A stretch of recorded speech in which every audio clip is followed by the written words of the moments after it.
가까이 왔다. 보라, 주님이 우리를 구원하러 오시리라. 할렐루야. 주님께서 여러분과 함께 또한 사제의 영과 함께 마테오가 전한 거룩한 복음입니다. 주님 영광 받으소서. 그때 예수님께서 제자들에게 말씀하셨다. 너희는 어떻게 생각하느냐? 어떤 사람에게 양 100마리가 있는데 그 가운데 한 마리가 길을 잃으면 99마리를 산에 남겨둔 채 길 잃은 양을 찾아 나서지 않느냐?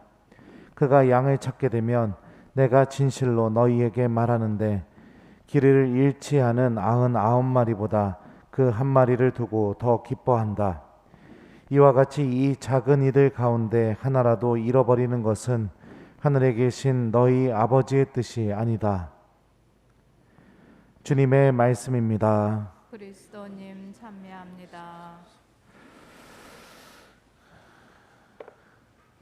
오소서 성령님.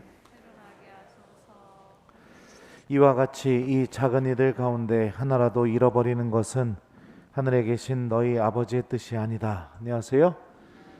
오늘 말씀은 우리가 하느님에게 얼마나 소중한 사람들인지, 하느님이 우리들을 어떻게 대하시는지에 대해서 좀 묵상해 볼 수 있습니다.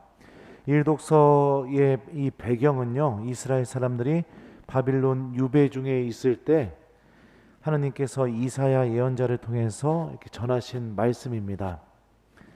하느님을 믿는데 실패했고 또 그들이 온갖 우상 숭배와 세상의 힘에만 기대다 보니까 결국에는 강대국에 의해서 나라가 망하게 됩니다. 그 망한 사건을 두고 이스라엘 사람들은 우리가 하느님을 온전히 믿지 못해서 하느님께 죄를 저질러서 우리 꼴이 이렇게 되었구나, 이렇게 생각하고 있었습니다. 그런 상황 속에서 주님께서 이렇게 말씀하시죠.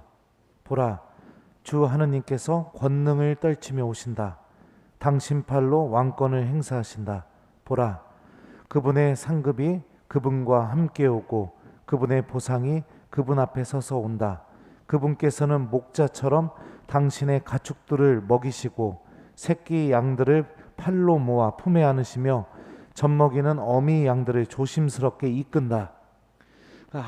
죄를 엄청나게 저질러서, 큰 죄를 저질러서 하느님이 나를 완전히 버리셨고 내 삶이 망해버렸다, 이렇게 느껴지는 순간에 하느님께서 해주신 말씀이 무엇이냐면, 목자처럼 목자가 양을 대하듯이 하느님께서 찾아오실 것이다.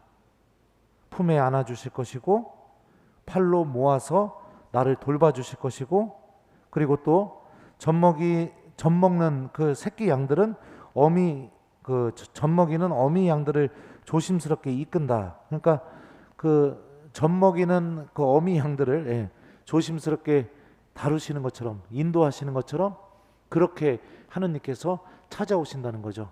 그러니까 내 삶이 유배를 간 것처럼 완전히 하느님을 믿는데 실패한 상황일 때 주님께서는 우리들을 단죄하고 내버려 두시고 버려두시고 외면하시는 분이 아니라 그런 나에게 반드시 찾아오시는 하느님이시다.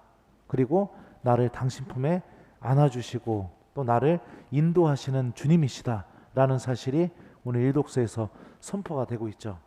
그러니까 우리가 죄 중에 있을 때, 또 하느님을 믿는데 내가 실패했을 때 꼭 기억해야 될 그 사실 중에 하나가 뭐냐면, 그럼에도 불구하고 하느님은 절대로 나를 포기하지 않으신다. 이 사실을 꼭 기억해야 됩니다.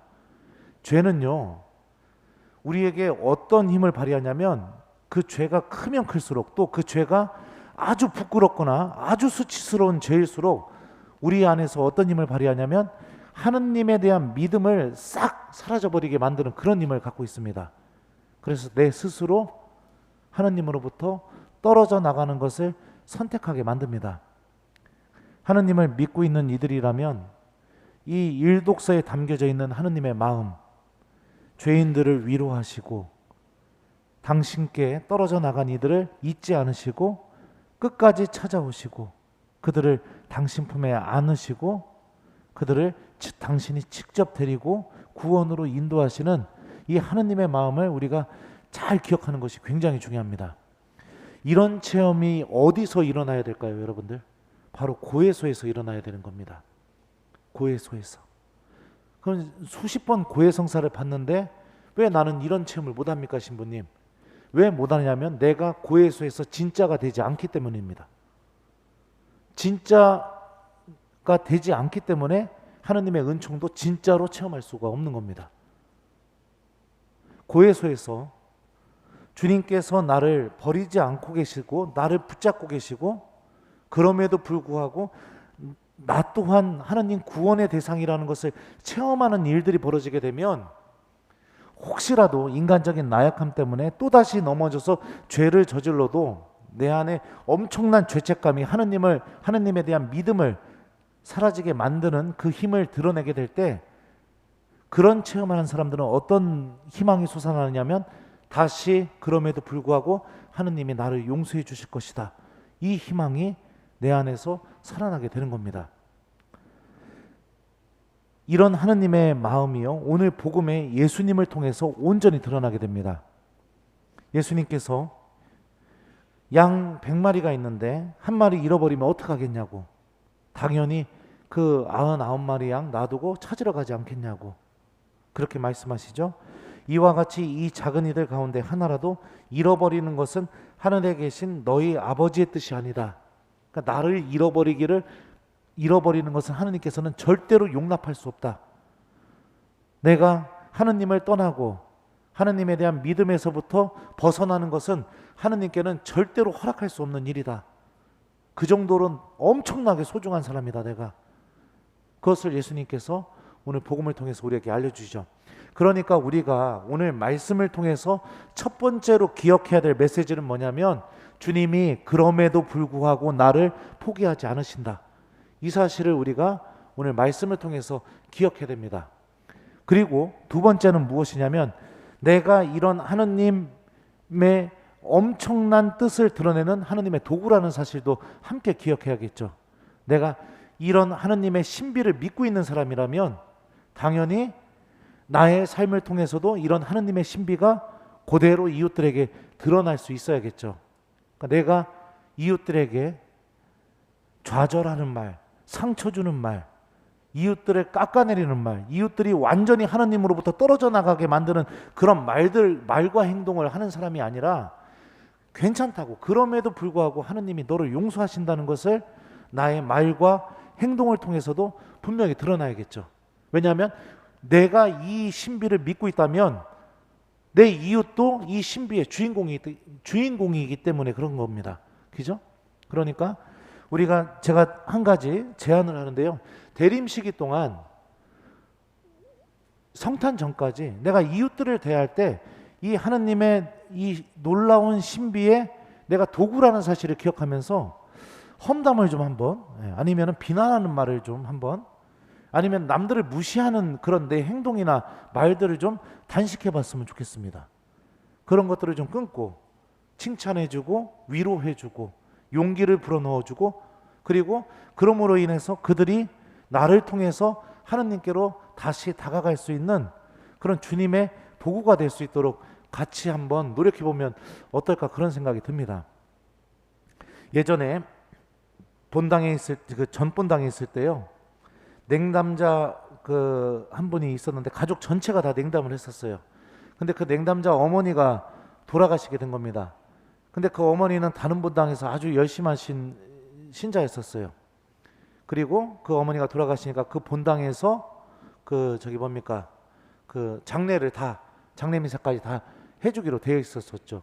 근데 그 냉담자가 어떤 생각을 했냐면 그 어머니가 그 본당으로 가기 전에 제가 있던 본당에서도 신앙생활을 했었거든요. 그러니까 예전 교우들도 와서 같이 좀 연도를 해줬으면 이런 마음이 좀 있었던 것 같더라고요. 고민하다가 장례 둘째 날 아주 그 저녁이 지나고 나서 그 구역장한테 얘기를 했는데 구역장이 그 소식을 듣고 총구역장한테 얘기를 한 겁니다. 그래서 총구역장이 이제 저한테 전화가 와서 그런 거예요. 신부님, 상황이 이렇게 됐는데 어떻게 해야 되죠? 지금 교우들에게 연도 공지하기도 너무 늦었고 내일 아침에 장례미사를 하는 상황이고 어떻게 해야 되죠? 그래서 제가 고민을 하다가 자매님 그러면 제가 그냥 가겠습니다. 그렇게 하고선 밤에 수연님한테 같이 가자고 해갖고 수연님하고 둘이 빈소에 찾아간 적이 있었어요. 그래서 연도를 이렇게 하러 갔죠. 제가 신부님 옷을 입고 나타나니까 그 형제님이 깜짝 놀라는 겁니다. 기대도 안 했었는데 신부님이 나타났으니까. 그래서 빈소에다 절하고 제가 그 형제님 손 붙잡으면서 그랬어요. 제가 형제님 본당 신부입니다.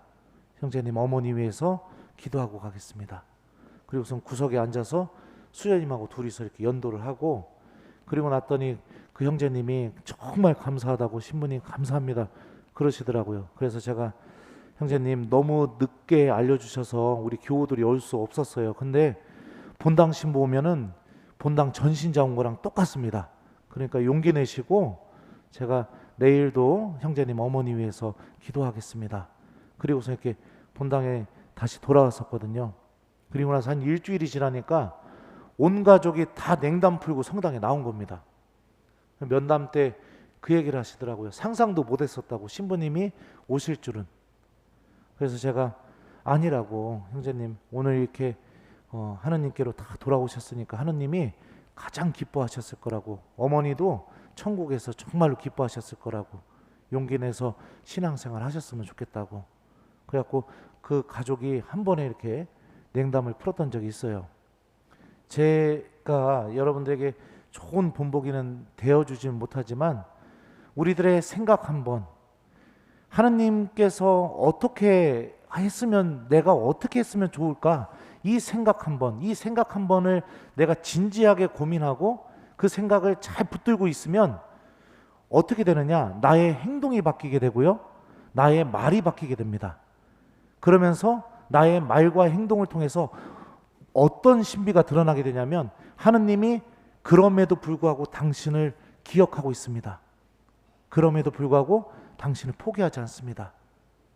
그럼에도 불구하고 당신을 기다리고 있습니다.